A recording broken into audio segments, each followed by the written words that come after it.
पालघर जिल्हा मध्यवर्ती सहकारी बँकेच्या संचालक मंडळाच्या निवडणुकीत ठाणे तालुका मतदारसंघातून युवा नेतृत्व आकाश बाबाजी पाटील यांची बिनविरोध निवड झाली आहे.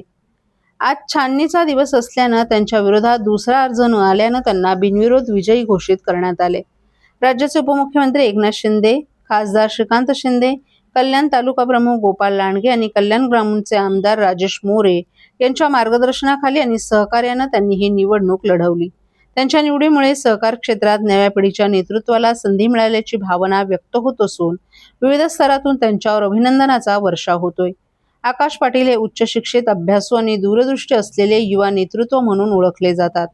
आधुनिक व्यवस्थापन, वित्तीय नियोजन आणि विकासाभिमुख विचारसरणी यांचा उत्तम समन्वय साधत त्यांनी सामाजिक, व्यावसायिक आणि सहकार क्षेत्रात आपली वेगळी ओळख निर्माण केली आहे.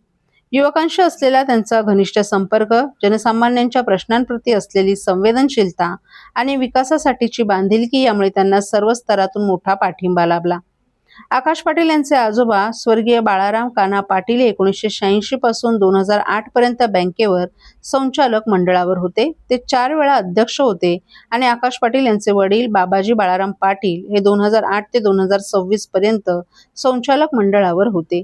ते 2 वेळा अध्यक्ष होते. आकाश पाटील यांच्या रूपाने पाटील कुटुंबियांची तिसरी पिढी बँकेच्या राजकारणात सक्रिय झाली आहे.